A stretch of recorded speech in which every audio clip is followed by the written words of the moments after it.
Hey guys, it's Miss Cosio here, and I just have been really craving scones lately. Probably lots of you know how to make scones, but I thought that you might like to see how I make them, and maybe it's something that you could do for your families today or this weekend as a nice brunch on Saturday or Sunday. And there's lots and lots of different toppings and flavours that you can do when you're making scones, so you can really make them your own. I took some tech classes at Taupaki and we made scones, and we had such a nice time enjoying them with each other. So let's go! Right, so I'm going to post the recipe up. I'm going to try this particular recipe, hopefully it works. So you need 3 cups of flour, so I'm going to use gluten-free flour. You can just use normal flour. And they want you to sift the flour. First things first, what do we do when we first start cooking? We wash our hands and we turn the oven on. So I'm going to quickly wash my hands and I'll be back. Okay, so I'm back. I've washed my hands and I've put the oven on to 200 degrees Celsius. And made sure the oven racks are in the right place. So kind of in the center of the oven's good, not too close to the top and not too close to the bottom. So I'm going to get my flour and I'm going to measure out 3 cups. So a really good way to measure is to overfill the cup and then just use the back of a knife. See how it's nice and flat? We need 3, so that's 1. I'm putting it into my sifter. I've got an old-fashioned sifter, but you might just have one that you shake, that's fine. 2.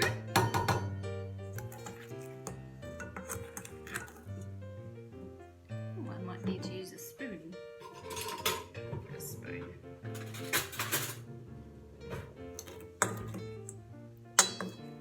Now I'm using gluten-free flour, but you can just use any old normal flour, and as long as it's not the self-raising one, because we're going to use baking powder in this recipe. Alright, 3, that's pretty full. So, we're just gonna sift that into a bowl. So this one goes like that. Woo, a bit dusty, isn't it?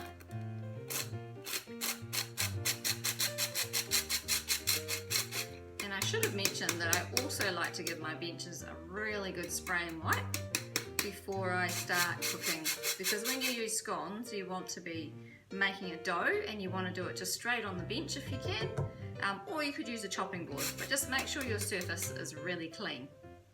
Cool, so I've got a nicely sifted bowl, and I'm going to add my baking powder. So 3 cups, you're supposed to use 6 teaspoons for 3 cups, which is quite a lot, I think.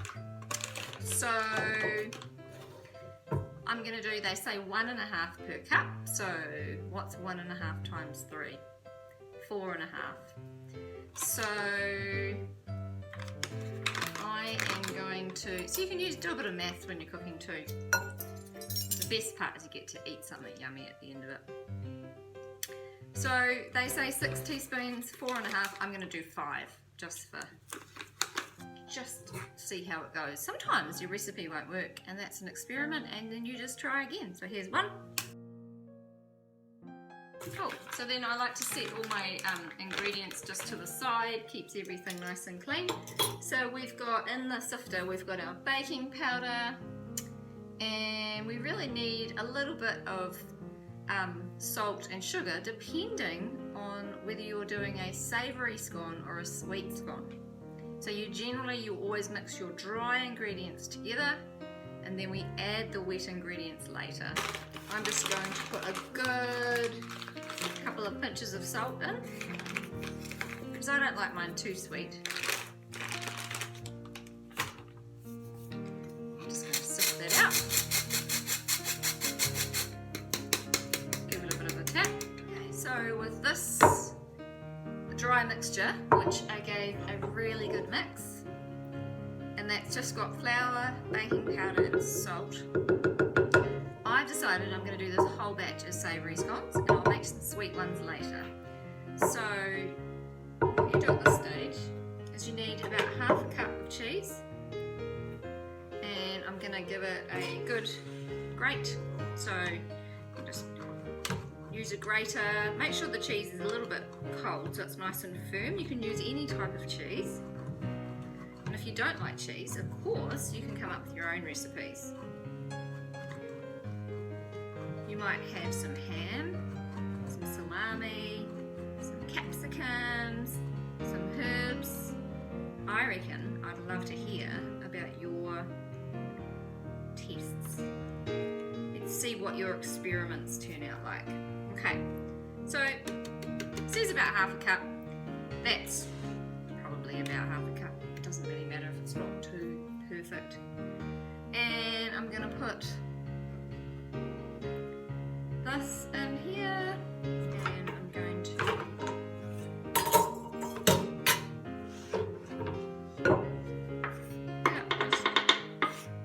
all the cheese in there. You might like to chop up an onion. Cheese and onion scones could be really nice, eh? And then I've got a little bit of cayenne pepper, just a pinch. It's quite spicy, just gives it a bit of flavour. And I'm going to go with a good size pinch, I reckon, so it's not too mild. A little bit kick. Then I'm going to stir all that through, just carefully stir it through, like fold it. See how I'm using quite a big wooden spoon? I think it's really nice to use wooden spoons. Just use a normal spoon if that's all the only thing you've got, of course. But it just helps you to be able to just give it a nice fold evenly through, doesn't it? Okay, little tap. And then what we're going to do is we're going to grate our chilled butter. So in this recipe it uses 80 grams of chilled butter. So I've already chopped up my butter and I've got it in the fridge, and I'm going to get that. It just looks like that. And I like to grate it rather than chop it. I like to give it a bit of a grate. So I'm going to do that now. And then you could just chop up the last few bits. No worries at all. I just find that when you grate it, it's kind of easier because you're going to make breadcrumbs in your flour. You'll probably end up breaking up the cheese a bit too. I probably should have added the cheese after the butter, but again, cooking's kind of experimental, isn't it? We'll see what happens. It might be okay. Okay. So then I go like that with the bottom of the grater, chuck it in, give it a bit of a tap, brush off as many bits as you can because it's good not to waste food.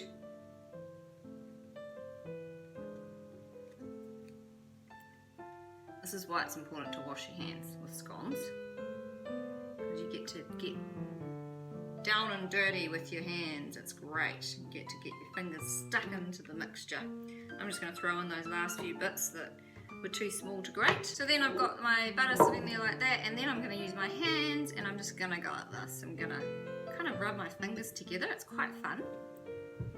Keep rubbing your fingers through. A lot of people use a knife, and it's called cutting your butter in, and I'll just show you briefly what that looks like. Just get a knife and you're just going to cut it through like that, like you're cutting. But I'm quite a tactile person. I like to use my fingers.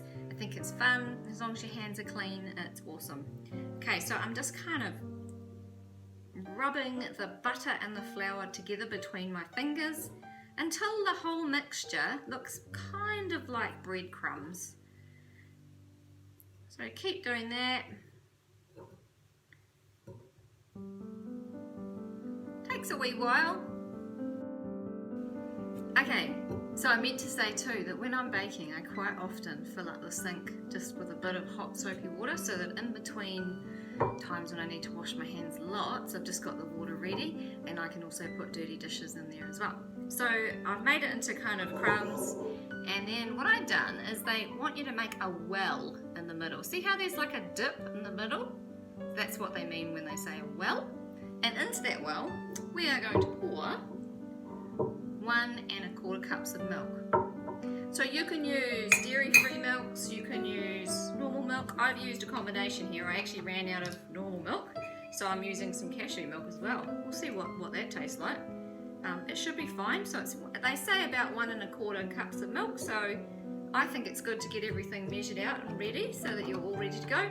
You're going to need a knife this time because it's pretty sticky. And then you are going to add your milk in and then keep mixing. And the idea is you're going to end up with a really sticky dough that will lightly knead. Okay, so I'm just going to pour my milk in, and actually as I pour it in, I'm going to start mixing with my knife. You can just pour it all in if it's too hard to do both at once, no worries. So that's that much. I'll give it a quick mix. The idea is that you don't overmix your scones. And I am going to add in the rest because I like it to be nice. Just got to mix it pretty quickly. Okay, that's pretty good. Make sure that most of the flour is all mixed in. And then I'm going to get a little bit of my leftover flour and I'm just going to lightly sprinkle my bench. So again, as I said to you, you need to make sure your bench is clean. And this is pretty good. There's a few drops of ingredients there, but otherwise it's nice and clean. So then I'm going to get this sticky dough. This is kind of the scary bit because it feels like you're tipping all your ingredients out onto the bench, which is a bit weird. So the reason I've put flour on the bench is so that, of course, it doesn't stick to the bench.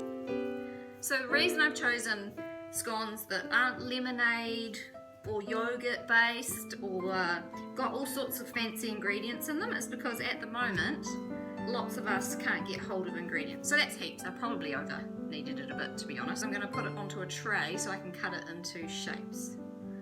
Alright, so here's my well-loved, well-used trays. And I've sprinkled just some flour onto the top, and then I'm just going to pop my lovely scone dough onto that. That's probably okay. We want some nice decent sized scones. Now, there's a couple of ways you can do this. You can get a knife and you can just cut them into, simple as, just cut them into nice wedges, different shapes, squares, rectangles, and put them on the tray. Another really nice thing to do is to get a cookie cutter. Just dip the end in a bit of flour so it doesn't stick. And yeah, it's pretty straightforward. You want it to be about 2 centimeters high. I reckon this gives you quite a neat looking scone. So it depends whether you want rustic or whether you want neat and tidy scones. Okay, so I'm going to do one here. If it starts sticking at the edges, you can just dip it again back in the flour that you already had. Just going to go down. These are going to be quite big scones, I would say. That's okay. So I would say that's more like 3 centimeters higher than 2. Whoopsie. Just press it down a bit. Okay. The cool thing about cooking and baking is that you can make things your own. You don't have to, as long as you follow the general ingredient recipe, you can make it look kind of however you want it to look. Now, don't follow me with all this kneading. I usually just chop them so that you're not kneading them too much, because you really want a light scone, not one that's too kind of heavy. Okay.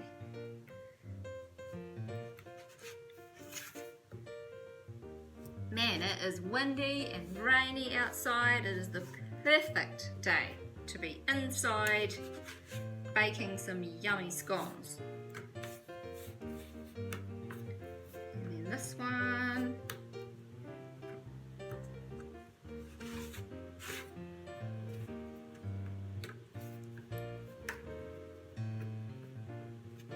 My grandmother would have told me off for kneading them too much. And then this one can just be a little round ball like that. You can kind of just shape it however you want. Okay, so you need to have them on a nicely floured tray. Sometimes people can sit them like a tray with edges, and it kind of pushes them together so they go even higher. I think these will be plenty high enough. We'll see what happens. Right, and I'll show you the next step. We're nearly there. Okay, so I've spaced my scones out on my tray so there's nice space in between them because they are going to spread a little bit, and like I say, some of mine are, they might even stick together, but that's okay because you can kind of cut them apart afterwards. If you're worried, then use 2 trays.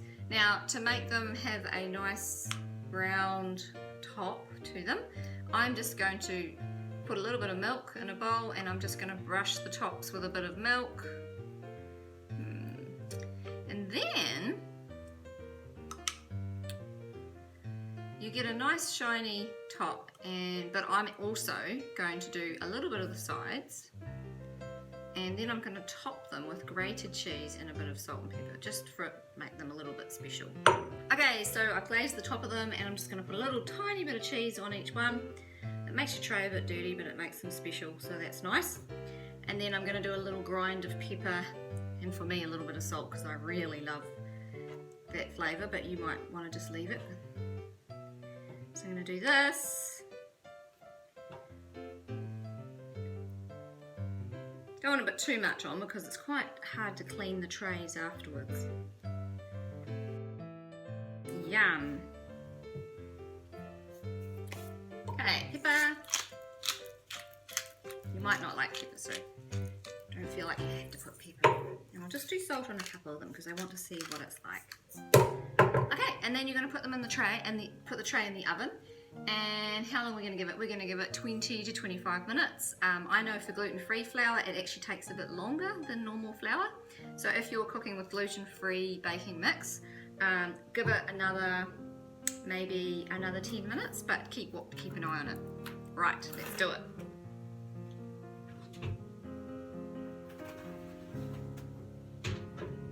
Set the timer so you don't forget. I'm going to set it for 20 and then I'm going to check them. This is a pretty hot oven. Right, watch the space.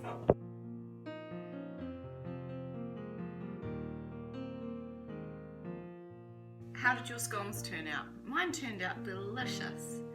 A little kick of spice in them and really, really yummy, just with some butter on them. You could put other things with them, like maybe a tomato or some chutney, but just so delicious. I've got a cup of tea and some scones, so maybe you could treat your family.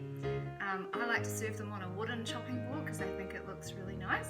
You serve them how you like, be creative, or just serve them up plainly. I bet your family will love them. So please come back to me and let me know what kind of exciting ingredients you put into your scones. Did you make sweet ones or savoury? I'm going to make sweet ones in the next video. And make sure, the boring bit, make sure you clean up the kitchen for your parents afterwards, so that it's all neat and tidy like it was before you started. Okay, bye guys, enjoy your scones.